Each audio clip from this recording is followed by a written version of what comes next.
I'm Leo Waldorf for Kit Guru, and this is Corsair LapDog, which is an unusual name.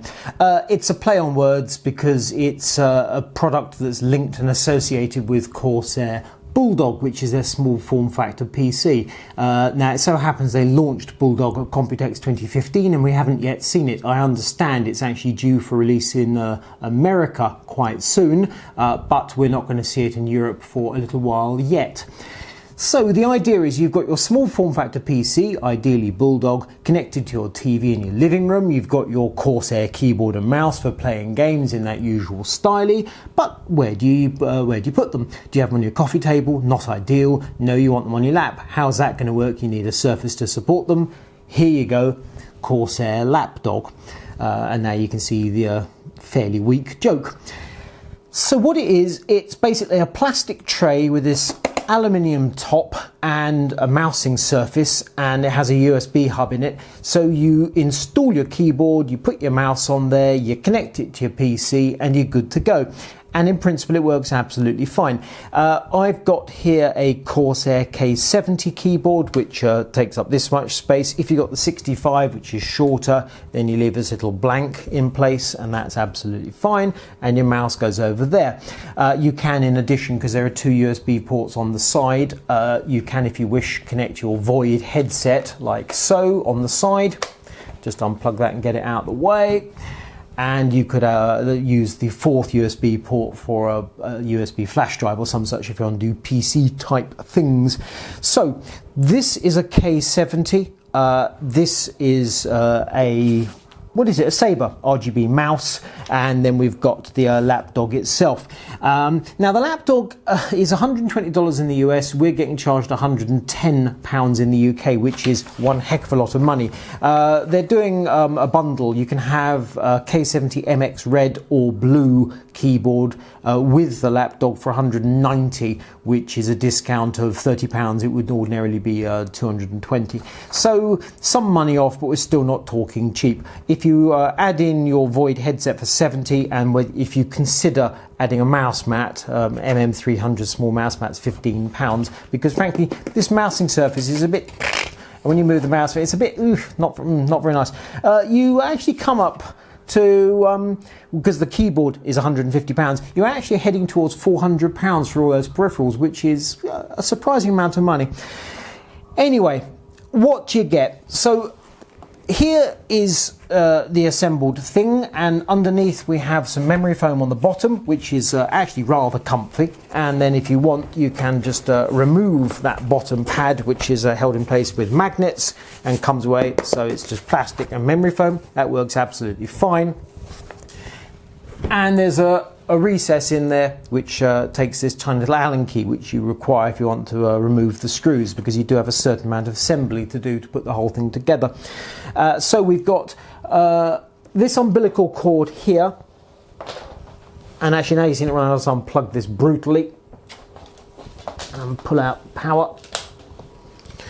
It's a 16-foot umbilical cord, call it 5 meters for metric.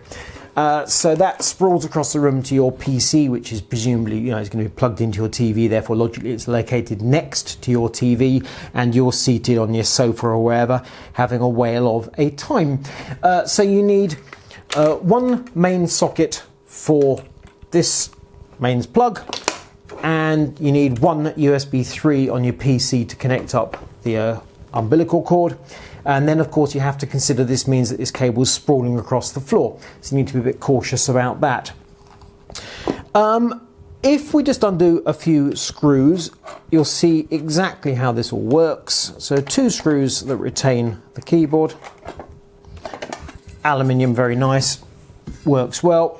And there you can see we have the cables all hidden away. 4 screws to remove the mousing surface and reveal the USB hub.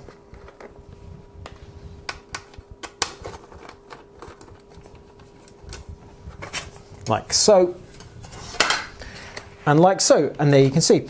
Now, the wise ones among you will know that K70 keyboard has 2 USB connections because there's a pass-through port in the thing. Obviously you can't use that because the back of the keyboard is all covered by that little piece of decking.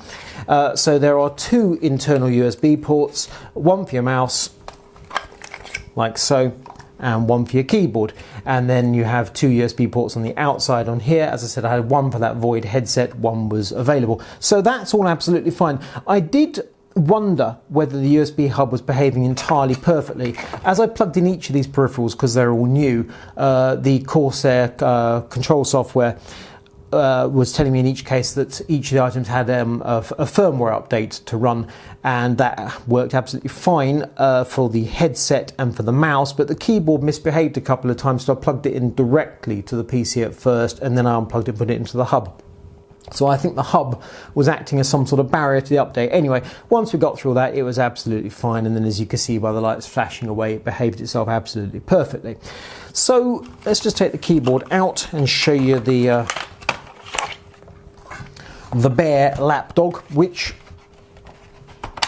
undo the umbilical cord. So it's a plastic tray with that little USB hub in there, and then you add in all your bits and pieces, build it up, put your top deck on, put the foam on the bottom, you're good to go.